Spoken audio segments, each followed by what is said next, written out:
Entonces, hoy vamos a hablar sobre el reconocimiento general, que ya lo vimos anteriormente, y la clasificación de tierras, ¿verdad? Entonces, en el caso de la clasificación de suelos, según su capacidad de uso, ¿verdad? Habla de que es un ordenamiento sistemático de carácter práctico e interpretativo, fundamentado en la aptitud natural que presenta el suelo. Usted sabe, ¿verdad?, cuál es la diferencia entre actitud y aptitud, ¿verdad, Daniel? Pues como que no tengo muy clara la línea divisoria, Master, la verdad. Okay. Bien, entonces, aptitud se define como para lo que es apto, ¿verdad? ¿Qué aptitudes tiene usted? Entonces, por ejemplo, si yo a usted le veo condición física y hace deporte, pues entonces usted tiene una aptitud para los deportes. Actitud depende de cómo usted se comporta.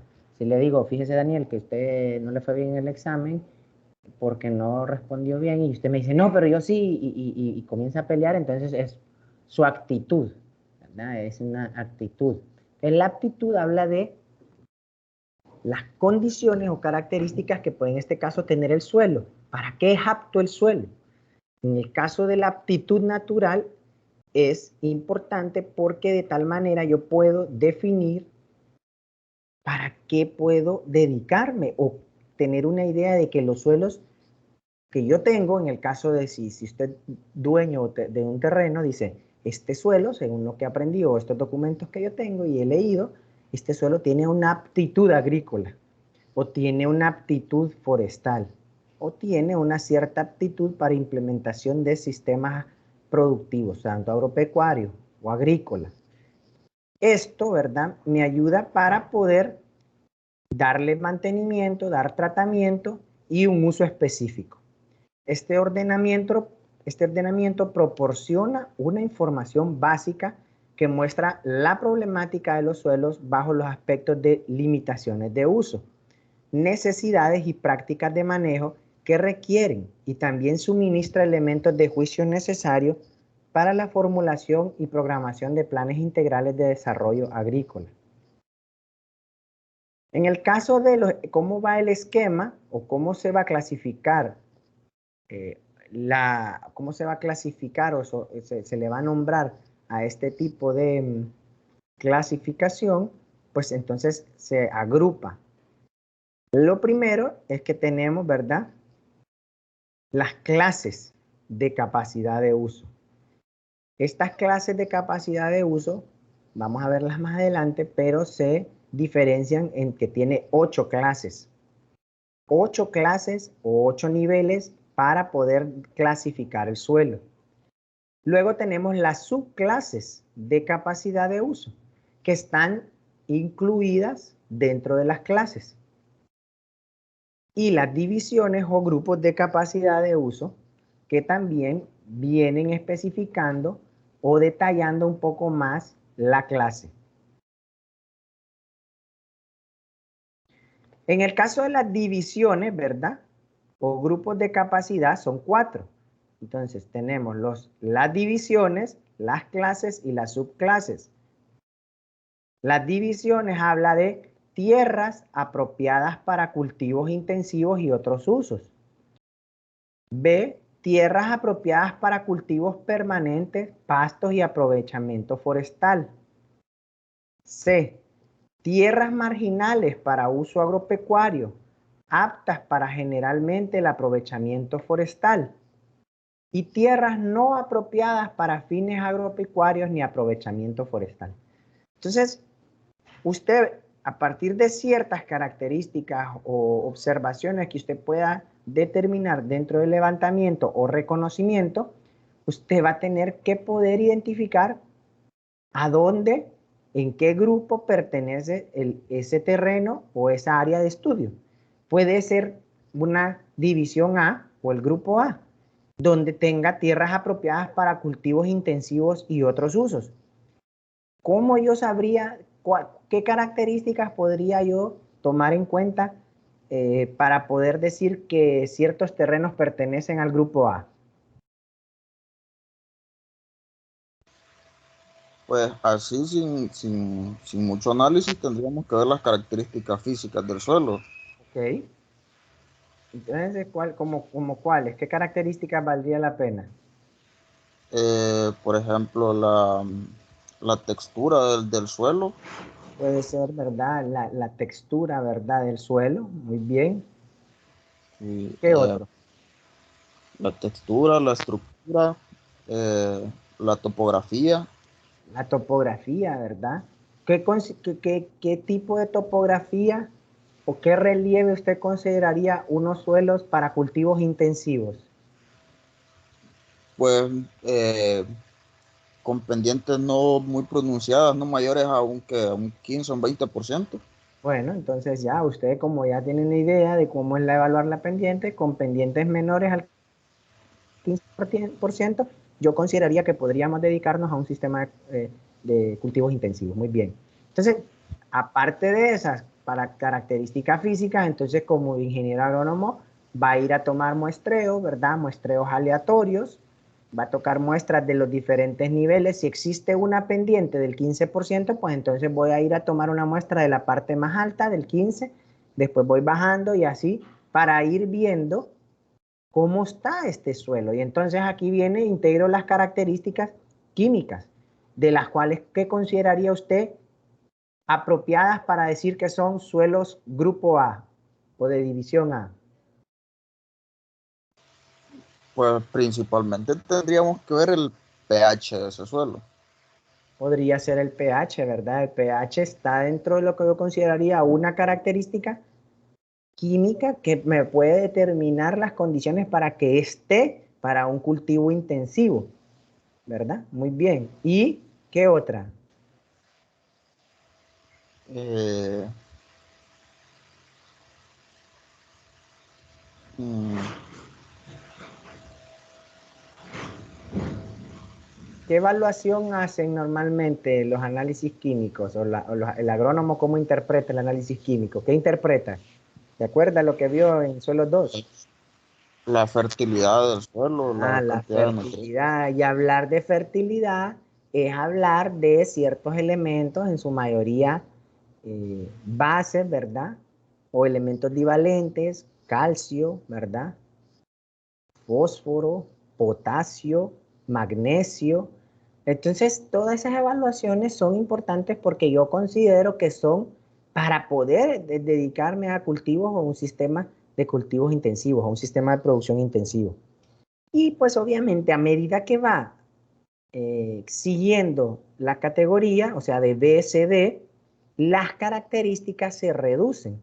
Entonces ya, por ejemplo, en la clase B o en el grupo B, ya empieza a hablar de tierras apropiadas para cultivos permanentes. Entonces ya especifica, ya no solamente, ya no me dice cultivos intensivos o sistema de producción intensivo, sino que cultivos permanentes y agrego otro tipo de vegetación como pastos y aprovechamiento forestal. Entonces puedo hablar de dedicarme a la ganadería en el caso de un sistema agropecuario, pero también no olvidar que dentro de la conservación de suelos, incitar o tener la idea en la cabeza como dueño o como productor que la implementación de especies forestales, eso es una.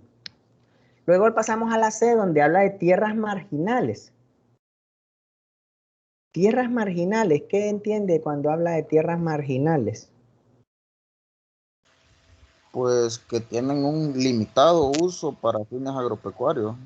Ajá, correcto. Exacto, pues, o sea, tierras marginales son prácticamente tierras inapropiadas, ¿verdad? Para el uso agropecuario y prácticamente son específicamente para aprovechamiento forestal. Y normalmente este tipo de grupo tiene como características topografías elevadas o pronunciadas, pendientes bastante pronunciadas y tienen ciertas características físicas que pueden combinarse, ¿verdad? Pueden ser con suelo con drenaje pobre, ¿verdad? O al contrario, puede tener problemas y también tener como consecuencia problemas de inundación, ¿verdad? Y en el caso de estos suelos, pues son suelos con unas características bajas, ¿verdad? En relación a características químicas o físicas, pues son suelos pesados en relación a la textura, son suelos poco profundos, son suelos con baja fertilidad, presencia de rocosidad y también pues son suelos que normalmente han sido o están en su momento bastante, que han sufrido, pues han estado expuestos a esa erosión hídrica, ¿verdad?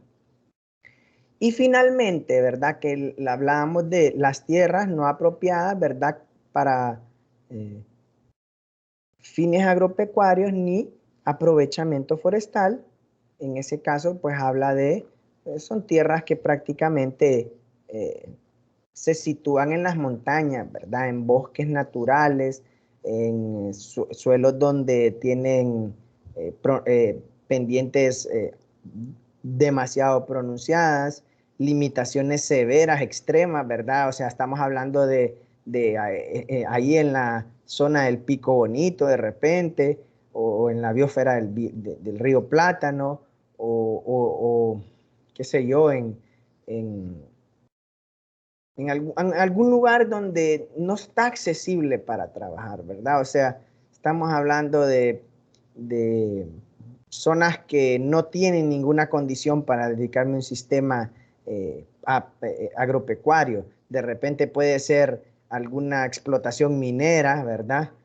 Algún área donde necesite como una represa, se capta agua, pero ningún propósito agropecuario ni silvícola, ¿verdad? Ni de aprovechamiento forestal. Prácticamente es un área donde se aprovechó un punto específico, pero en general es un lugar de aprovechamiento escénico, de vida silvestre, de recursos naturales, que puede ser aprovechado por el dueño, claro, porque tienen fines turísticos, ¿verdad? En relación a la fauna, ¿verdad? Y alguna... Tengo que hacer aprovechable el terreno, pues, pero no para ningún fin agropecuario. En el caso de la tabla 5, ¿verdad? Habla de la clasificación de suelos según su capacidad agrológica de uso. Entonces vea cómo el uso de la tierra entra dentro de los grupos, ¿verdad? Que es A, B, C y D, y dentro de esos grupos se especifica ciertas clases. Entonces tenemos 8 clases. Podríamos decir que el grupo A podemos tener en cuenta las clase 1, clase 2 y clase 3, que son suelos apropiados para cultivos de ciclo corto, suelos anuales y permanentes con o sin riego. O sea, prácticamente estamos hablando de implementación de sistemas intensivos, algunos pueden ser con o sin riego, o sistemas agropecuarios en relación a cría para engorde o para producción de leche. En el caso de apropiados para cultivos ocasionales, en el caso de los cultivos ocasionales, prácticamente estamos hablando de, podría ser pastos mejorados, algunos cultivos permanentes, algunas especies nativas del área específicamente, por ejemplo, puede ser la yuca, por así decirlo, porque se da en la zona, en el caso de aquí de la Ceiba o del litoral, ¿verdad? Son suelos que prácticamente tienen potencial, ¿verdad? Pero no tienen las condiciones físicas de repente, ¿verdad? Es importante que no son específicos para sistemas intensivos. En el caso de la clase 5, 6 y 7, son suelos que no son apropiados para la vegetación permanente, ni usos pecuarios y vida silvestre. Entonces, estos suelos que no son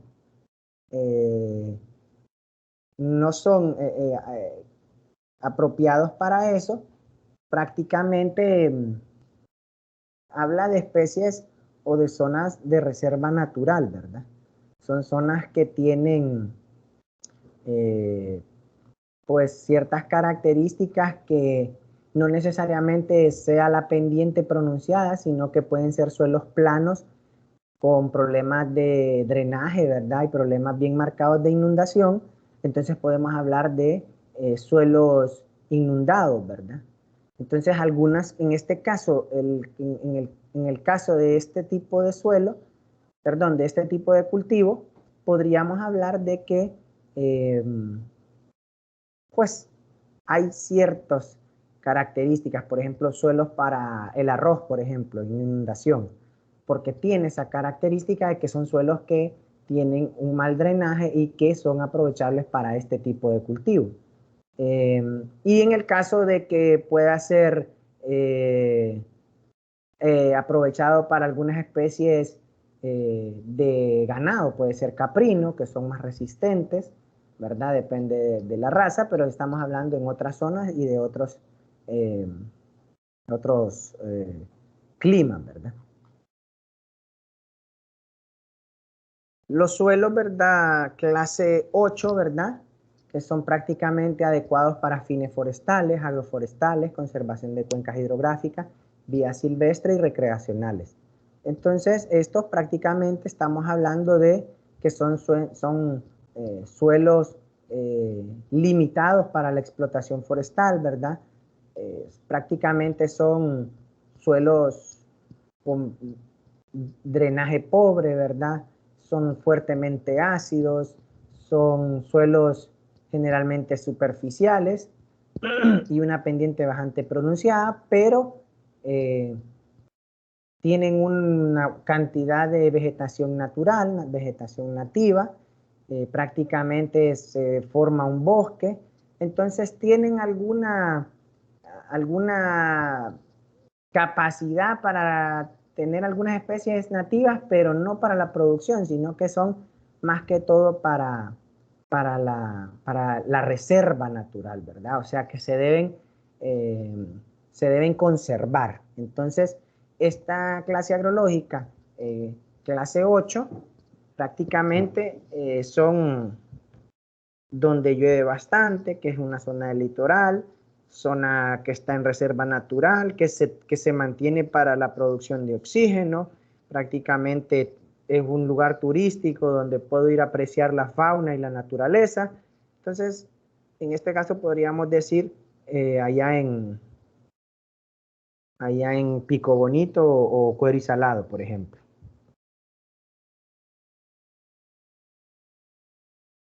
Aquí vemos esta imagen, ¿verdad? En el caso de las tierras clase 8, clase 7, clase 5 y clase 4. Y se mira en esta imagen, ¿verdad? Que puedo observar que, por ejemplo, el suelo clase 4 es plano, ¿verdad? Pero tiene limitantes, ¿verdad? Entonces, un suelo clase 4 prácticamente podría decir yo que en esa imagen, como lo mira usted, Daniel, puede que estos suelos sean moderadamente profundos o poco profundos. Son suelos que prácticamente son susceptibles a la erosión pluvial. Puedo observar que no tiene una vegetación arbustiva, o sea que la protección que tienen no es muy grande o no muy abundante. Y ya haciendo análisis más profundos, puedo analizar o puedo determinar que estos suelos clase 4 pueden tener una fertilidad natural generalmente baja, ¿verdad? Entonces, eso hablando de un suelo clase 4. Cuando hablo ya de suelos clase 5 puede cambiar, ¿verdad? En este caso, el suelo clase 5, normalmente los suelos clase 5 especifican que son suelos con problemas en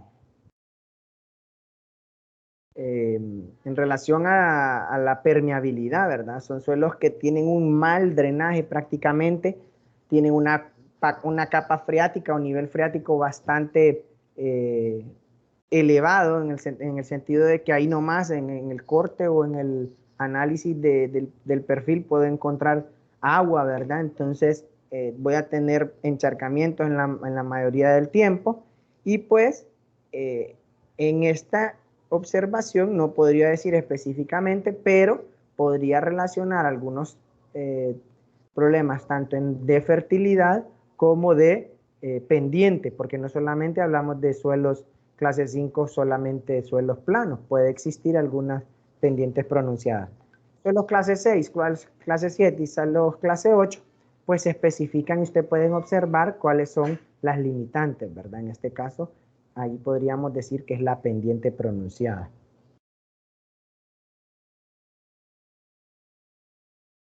Bueno, entonces mire, vamos a dejarlo ahí. Solo quería que comenzáramos para que tuviéramos una pequeña, un inicio de lo que es, para que no tenga, para mañana tener avances. Vamos a seguir viendo esto y yo en la semana pues voy a terminar un documento, afinarlo para subirlo a la plataforma y tengamos para estudiarlo. ¿Está bien? ¿Le parece, Daniel? Sí, Master, está bien. ¿Será que tienen unos minutitos más, Master? Sí, claro, dígame. Es que fíjate que estoy llevando la clase de seminario Ajá, y tengo que presentar una propuesta de investigación y ya tengo la idea. ok. Solo que eh, en las investigaciones realizadas anteriormente, es un problema en palma, entonces se relacionó la falta de potasio en la parte foliar de la planta Ujú. con el problema ese, que es que se quiebran las hojas.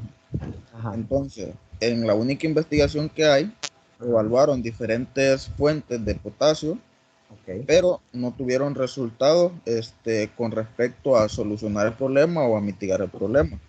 Ujú. Y al final hicieron análisis de suelo para comparar los contenidos del elemento, tanto en la planta, ven en el suelo y análisis foliar para la planta, Ujú. y se vio un incremento del contenido de potasio, pero en el suelo y no en la planta. Entonces, yo estaba pensando de que posiblemente, porque en el estudio no revelan los resultados del análisis de suelo, Ajá. entonces posiblemente, digo yo, se puede ver a un pH bajo que no pone disponible el potasio, o Ajá. no sé usted que otras situaciones ve con respecto a que la planta no absorbe el potasio en el suelo. ¿Y tiene el documento del que ha estado leyendo? Sí, sí lo tengo. Para que me lo mande por correo para poder leerlo y entenderlo mejor. Sí, yo creería que sí. Hay obviamente una presencia de potasio no disponible. Entonces lo que yo sugeriría de parte suya es que busque ahora trabajos de inmovilización del potasio. ¿Por qué? ¿Cuáles son las causas del potasio no estar disponible? Entonces usted ya habló de un pH. Busque trabajos de condiciones naturales similares donde diga disponibilidad de potasio en el suelo. ¿Por qué? Porque ya mencionó que el análisis de suelo encontró altos contenidos de potasio y en relación a la planta fueron más bajos. Entonces ahí la cuestión es que debo buscar entonces ahora movilización o causas de la inmovilización del potasio o por qué no está disponible. Entonces, busque ahora, ya habló de tema ya habló de su tema específico, pero ya que encontró niveles de contenido de potasio en suelo, ahora tiene que buscar por qué no, o cuáles son las causas de que se encuentre altos teores de potasio, pero no esté disponible, no se esté aprovechando. ¿Me entiende? Sí, sí, lo entiendo. Entonces, la búsqueda debe ser primero, ahora que altos contenidos de potasio en suelo no se ven reflejados en la planta. Así va a encontrar trabajo porque se encuentran. Ujú. Entonces ahí usted ya va a encontrar y mándeme el trabajo que usted realizó o el trabajo donde encontró esa información y, y vamos la voy a leer para entender un poquito más. Ok, entonces yo se lo voy a mandar ahorita. Al correo, mándemelo, ¿está bien? Sí, ok, está bien, Master. Leonel, tuvimos ahorita 20. 28 minutos o 30 minutos de clase. Pensé que se iban a conectar más temprano porque pues no les quiero quitar mucho tiempo en relación a que no es horario de clase, pero ya empezamos. No, no, lo que pasa es que creo que me había caído una dirección que no era porque ya rato estoy esperando y solo me decía que la reunión no había iniciado, por eso escribí al grupo preguntando si se iba a realizar. Pero creo que fue error mío de que me conecté a un link que me cayó que no era de la clase. Sí, tal vez no era ese. Bien, igual yo creo que yo no sé si yo creo que ya está disponible estas diapositivas en la plataforma para que las repase. Las vimos hasta la diapositiva 6, mañana vamos a continuar, vamos a repasar igual, pero no nos vamos a ahondar en el tema y vamos a seguir. Y yo le decía a Daniel que yo voy a disponer de información en la plataforma, voy a subirlo para que esto va a quedar con documentación y tema de examen para que lo estudien. Porque las diapositivas, recordándoles que son generales, pues son superficiales. Yo les voy a dar documentos en texto para que ustedes lo lean. Bien, entonces nos vemos mañana a las 11 en nuestro horario, pues, y les agradezco por el espacio que me dieron hoy para poder avanzar un poquito, pero para que haya evidencia de que tuvimos un espacio de clase. Entonces nos vemos mañana y ahí me manda Daniel la documentación. Listo, Master, ahorita. Listo, dije. Vaya.